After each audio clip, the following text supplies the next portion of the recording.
अयोध्येतलं राम मंदिर हे वादग्रस्त जागेवर बांधलं असून हे राम मंदिर मशिदीपासून किंवा मशीद परिसरापासून 3 किलोमीटर अंतरावर असल्याचा दावा करण्यात येतोय।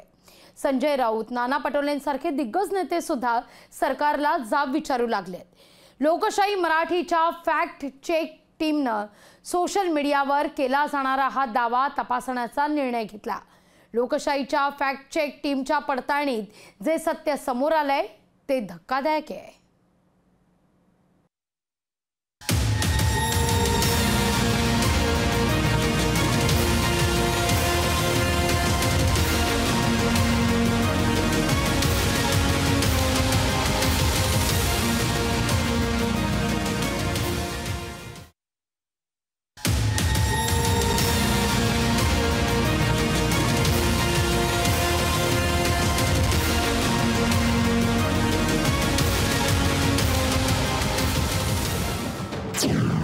मंदिर वही बनाएंगे बाबत सोशल मीडियावर संशय। मंदिर मशिदीपासून 3 किलोमीटर लांब असल्याचा आरोप। लोकशाही मराठीनं घेतला राम मंदिराच्या निश्चित जागेचा शोध। बाबरी मशीद पतनानंतर त्या जागी राम मंदिर उभारलं जावं या मागणीसाठी आंदोलनं झाली। सुप्रीम कोर्टात निवाड्यानंतर अयोध्येत राम मंदिराच्या उभारणीला सुरुवात झाली। राम मंदिराच्या उद्घाटनाची तारीख ठरली। राम मंदिराच्या उद्घाटनाचा सोहळा जवळ आलेला असतानाच सोशल मीडियावर एक गुगल मॅपचा फोटो व्हायरल होऊ लागलाय। या गुगल मॅपच्या फोटोतल्या दाव्यानुसार बाबरी मशीद पाडण्यात आली त्या ठिकाणापासून राम मंदिर तब्बल 3 किलोमीटर लांब असल्याचा दावा करण्यात आलाय। या फोटोचा आधार घेत संजय राऊत यांनीही सरकारवर आरोप केला। मंदिर वही बनाएंगे हे वचन सरकारनं पाळलं नसल्याचा त्यांनी आरोप केलाय। जिस जगह पर मंदिर बनाने की बात चल रही थी वहाँ मंदिर नहीं बना है। वहाँ से 4 किलोमीटर दूर मंदिर बना है। वो तो कोई भी बना सकता था, लेकिन हम उसमें भेद नहीं करना चाहते। जहाँ हम मंदिर बनाने की बात कर रहे थे वहाँ मंदिर नहीं बना है। बाबरी मशीद पाडल्याची जागा ते नव्या राम मंदिराचं अंतर 4 किलोमीटर असल्याचा दावा काँग्रेसचे प्रदेशाध्यक्ष नाना पटोले यांनी केला आहे। मंदिर वही बनाएंगे असं म्हणून या देशामध्ये उद्रेक निर्माण करणारी भाजप आता 4 किलोमीटरवर भगवान श्रीरामाचं मंदिर त्यांनी बांधलं। आखरी हा उद्रेक करायला काय गरज होती? राजीव गांधींनी त्याच काळात हा पर्याय दिलेला होता। त्याच्यामध्ये कोर्ट कचेरी पण झाली नसती। पण भाजपला भगवान श्रीरामाला राजकारणात आणायचं होतं हे त्याच्यातून स्पष्ट झालेलं होतं।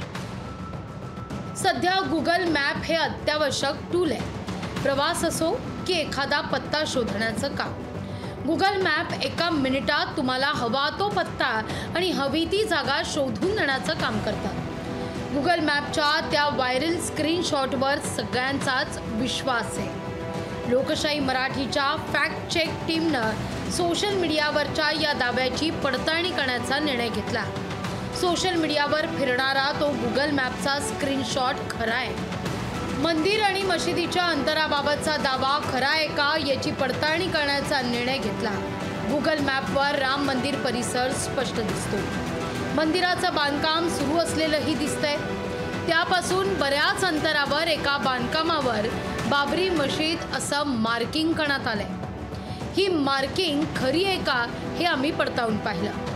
ज्या परिसराला बाबरी मशीद परिसर म्हटलंय त्या परिसरावर झूम करून पाहिलं असता तो परिसर सीताराम बिर्ला मंदिराचा असल्याचं दिसलं। शिवाय अयोध्येतील हनुमान गडी ज्या भागात आहे त्याच्या पुढच्या भागात बाबरी होती। गुगल मॅपमध्ये दाखवलेली बाबरी मशीद मागं दिसतीये। त्या प्रकरणात फॅक्ट चेक टीमनं आणखीन रिसर्च केला। त्या रिसर्चमध्ये अयोध्येतील 2011चा गुगल मॅप आणि 2023च्या गुगल मॅपची तुलना केली। त्या दोनही गुगल मॅपची तुलना केली असता राम मंदिर मशिदीच्या जागेवर असल्याचं स्पष्ट होत आहे। त्यामुळे सोशल मीडियावरचा तो दावा खोटा असल्याचं अधोरेखित झालंय। सोशल मीडियावर मंदिरापासून 3 किलोमीटरवर मशीद परिसर असल्याचा दावा केलाय। व्हायरल गुगल मॅपवर दाखवण्यात आलेला परिसर सीताराम बिर्ला मंदिराचा आहे। त्यामुळे सोशल मीडियावरचा तो दावा खोटा निघालाय। गुगल मॅपमध्ये हनुमानगडीच्या अलीकडे मशीद असल्याचा दावा करण्यात आलाय। अयोध्येत हनुमानगडीच्या पलीकडे राम जन्मभूमी आहे। हा दावाही खोटा असल्याचं तपासात सिद्ध झालंय। राम मंदिरापासून मशिदीची ती जागा 3 किलोमीटर अंतरावर असल्याचं दाखवलंय। वास्तव मशिदीच्या जागेवरच राम मंदिर बांधण्यात आलंय। त्यामुळे मशिदीच्या जागेपासून मंदिर लांब असल्याचा हा दावा खोटा निघालाय।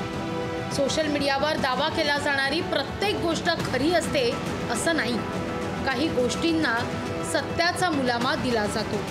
खोटी छायाचित्र, खोटे व्हिडिओ जाणीवपूर्वक पसरवले जातात। त्यामुळे सोन्यासारखी चकाकणारी वस्तू सोनं असेलच असं नाही। सोशल मीडियावरील व्हायरल गोष्टींमुळे डोळे झाकून विश्वास मात्र ठेवू नका। ब्युरो रिपोर्ट, लोकशाही मराठी, मुंबई।